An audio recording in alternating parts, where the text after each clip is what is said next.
व्यासपीठावरील मान्यवर आणि आपण सर्व रसिकजन सर्वांना माझा नमस्कार. माणिक वर्मा फाउंडेशनच्या वतीने आज मला बाईंच्या जन्मशताब्दी निमित्ताने मला बोलायची संधी दिली त्याबद्दल मी माणिक वर्मा फाउंडेशनचे आभार मानते. माझा आणि बाईंचा सहवास 16 वर्ष. 80 साली मला महाराष्ट्र गव्हर्नमेंटची शिष्यवृत्ती मिळाली.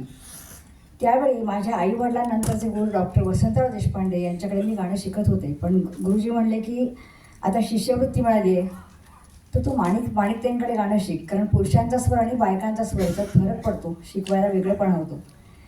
आणि मग त्यांनी गव्हर्नमेंटला पत्र लिहिलं महाराष्ट्र सरकारला आणि मी माणिकबाई वर्मांकडे पुण्याहून शिकायला जायला लागले. त्यांच्याकडे खूप शिकायला मिळालं, खूप काही ऐकायला मिळालं. त्या पुण्याला आमच्याकडे बरेच वेळा राहायलाही आल्या. मी शिकायला जायच्या आधी म्हणजे 1979 साली बाई एका मोठ्या आजारातून उठल्या होत्या आणि नंतर त्यांचं सवाई गंधर्व पुण्यात पहिल्यांदा गाणं झालं. तेव्हाचा जो कोर्स इतका अप्रतिम होता की आजपर्यंत कोणीही तो विसरू शकत नाही आहे. त्याच्यानंतर 4च दिवसांनी त्यांचं तुळशीबागेत गाणं ठेवलं. बाई आजारी होत्या तेव्हा इतके लोक इतके नवस बोलले होते की त्या म्हणजे आपण त्याची कल्पनाही करू शकत नाही. तुळशीबागवाल्यांचं राम मंदिर हे मंडईजवळ आहे, बाईंच्या घराजवळच आहे.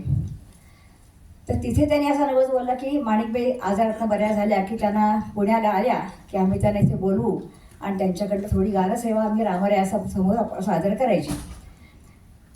आणि मग तो दिवस आला. 4च दिवसांनी गाणं होतं. आमच्याकडे बाई आल्या होत्या माझ्या सासरी भारत ज्ञान समाजात. माझ्या सासूबाई म्हणजे बालगंधर्वांचे गुरु देवगंधर्व भास्करराव बखले यांची मुलगी.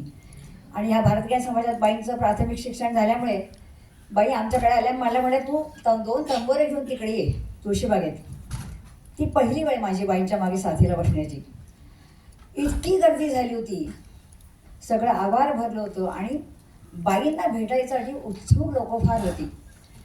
सकाळचं गाणं होतं, बाई शुद्ध सरंग गायला. मग घडी घडी चरण तुझे आठवते रामा, विजय पताका श्रीरामाची, कबीराचं विनोद शैलेश. 11:30ला गाणं संपलं. पण त्याच्या भैरवीच्या आधी मात्र तुळशीबाबांनी सांगितलं कृपा करून एकदम बाईंना भेटायला येऊ नका, त्या मोठ्या आजारपणातनं उठल्यात, तुम्ही रांग करून या. इतक्या भाल्या मोठ्या रांगा लागल्या, एक पुरुषांची अनेक बायकांची.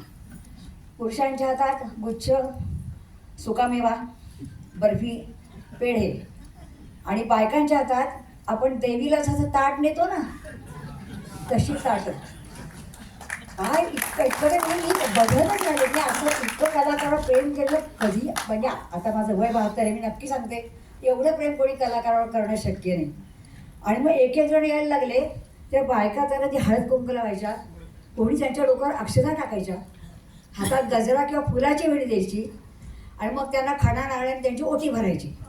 आणि ते सगळं सामान आमच्याकडे बाजूला मागे आणि मी बाईच्या दोघी बहिणी होत्या त्यांच्याकडे सोपवायची. इतका ढीक झाला होता त्या सगळ्याचा. म्हणजे गाणं झालं 1.5 तास, पण त्याच्यानंतर तास 1.5 तास हेच चाललं होतं. सगळं संपलं. बाईचा कपाळ असं मळवटाने भरलं होतं. त्यांची मोठी बहिणी कपाळ पुसत होती आणि मालू मावशी डोक्यातल्या अक्षरा काढत होत्या. हे असं दृश्य मला कधीच खरंच बघायला मिळालं, तुम्ही पण कल्पना करू शकणार नाही. शिष्यवृत्ती मिळाल्यावर मी पहिल्या दिवशी बाईंकडे गेले, तो पण माझा लक्षात राहण्यासारखं आहे. सकाळी मी डेकन क्वीन 10:40ला गेले की मी 11ला जायची. मी गायला बसत तंबोरा लावला. बाई म्हणला काय कशायला, पुण्याहून तू येणार 7:10ची डेकन क्वीन, म्हणजे तू येणार 6ला निघणार.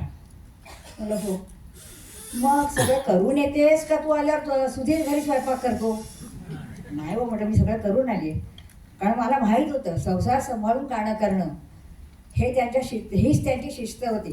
तेव्हा मी सगळं करून येत होते. मग बाईंनाही चांगलं वाटलं. बाई फार छान शिकवायच्या.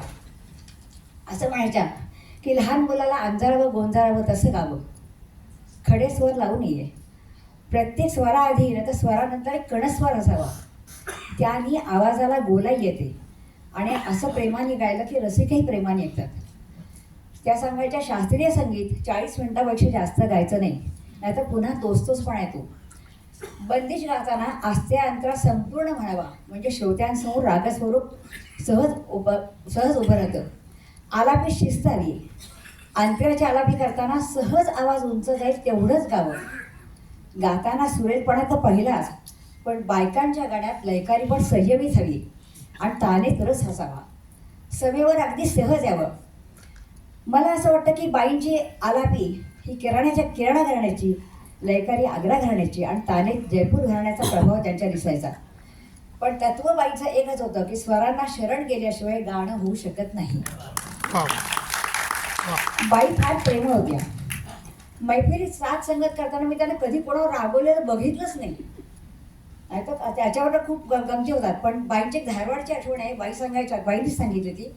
धारवाडला बाईंचं गाणं होतं आणि बाईंनी झुमऱ्यातली छायानटमधली करत म्हणून बंदी सुरू केली आणि तो तबलजी प्रॅक्टिसच्या वेळेला बरा होता, त्याला जमेचं ना झुमरा.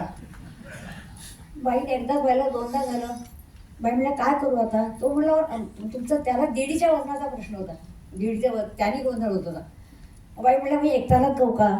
मग ते संयोजक होते, ते म्हणले थांबा अजून 4-5 तबलजी आलेत कार्यक्रमाला, त्यांना विचारतो. दुसरा झाला, तिसरा झाला, चौथा झाला, झुमरा काही जमेना. शेवटी बाई एकट्यालाच गायल्या. हे असं फार क्वचित बघायला मिळतं. नाही तर हे गायक लोक नाही मला ह्याच त्यालाच गायचं होतं, एक शब्द नाही त्याच्यावर, बाईच असं साधा गायल्या.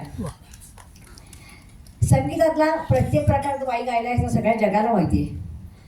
त्या किती सुरेख गायच्या. ते पु ल देशपांडे त्यांना महाराष्ट्राची गानगुहिता म्हणायचे. त्यांचे सगळे प्रकार संगीतातले घराघरात पोहोचले. पण एक महत्त्वाचं आहे, गदिमांचं भावगीत आणि बाबूजींची चाल असलेलं सावळाच रंग तुझा पुढच्या वर्षी 80व्या वर्षात पदार्पण करतात. अजूनही त्या गाण्याचा रंग आणि गोडी कमी झालेली नाही. माणिकबाई पुण्यात राहायला आल्या की मी गाणं शिकायला गेले की त्यांना डेक्कन क्वीन घेऊन यायची. बाईंच्या मुलींना अतिशय काळजी वाटायची. 5-6 दिवस त्या नसायच्या, पण बाईंच्या मुली अतिशय काळजी करायच्या. पुण्यात निघताना पहिली राणी आईला जपून ने, तिकडे तिकडे जाऊ देऊ नको, ते सिंधू ते बडकम करायला अमक्याला कुणाबरोबर पाठवायचं नाही, तू आहेस म्हणून पाठवते. मग अरुणा तक्ता घेऊन यायची, त्याच्यावर पथ्य आणि औषधं, खाण्यापिण्याच्या वेळा सगळं लिहिलेलं असायचं. हिला तेलकट तुप्पट खायला देऊ नको असं ती बजावायची. मग वंदना सांगायची तिला फार गप्पा मारायची हौस आहे, तिला बोलू देऊ नको जास्त, तू बडबड कर पण तिला गप्पा बसू.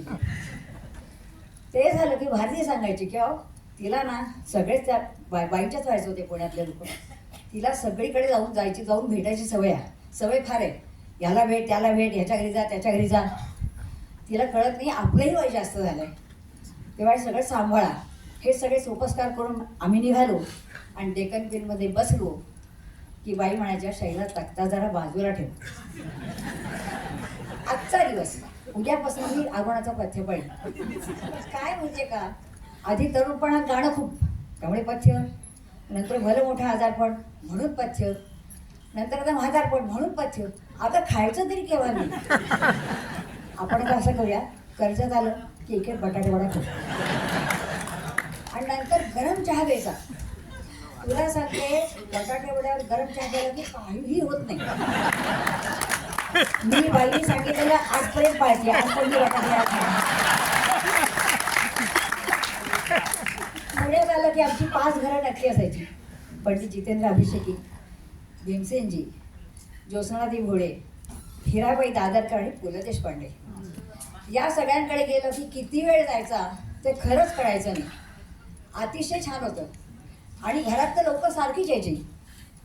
माझी मुलं म्हणजे माझ्या मुलांची आजीच होती माणिकबाई. कारण माझ्या मुलीचं दोघी चित्रपटासाठी जेव्हा रेकॉर्डिंग झालं आणि ती घरी आली, ती सकाळी 11 वाजता घरी आली तर बाई तिची वाट बघत उभ्या होत्या. त्यांनी फक्त तिची बॅग 8 ठेवायला सांगितली. तिला म्हणलं माझ्यावर आधी चल, मला राणीला खूप छान ड्रेस मटेरियल घ्यायचं आहे. तिने भारी पसंत केलं आणि त्यांनी ते पहिल्या रेकॉर्डिंग निमित्त तिला दिलं.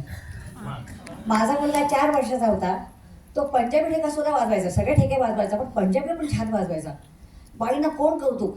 कोणी आलं की ऋषिकेश तबला घेऊन रे, पंजाबी ठेका धर, त्यांनी धर टाक्या विद्यार्थ्यांमधलं मधुमधुरा म्हणायच्या त्याच्याबरोबर. एवढं असं कोणी करत नाही. इतकी मोठी बाई आणि इतकं साधं वागणं. घराचं घरपण टिकून संगीतावर नितांत प्रेम करणाऱ्या, संगीत जोपासणाऱ्या.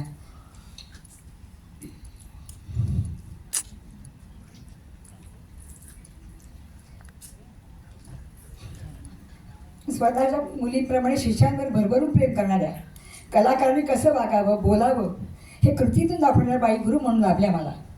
किशोरी मला एकदा म्हणल्या होत्या, किशोरीबाई आमोणकर, की अगदी सिद्धपुरुष कधी जात नाहीत आणि गुरु देहात येत असतो. मलाही आजपर्यंत अनुभव आहे की माणिकताई माझ्याबरोबर आहेत.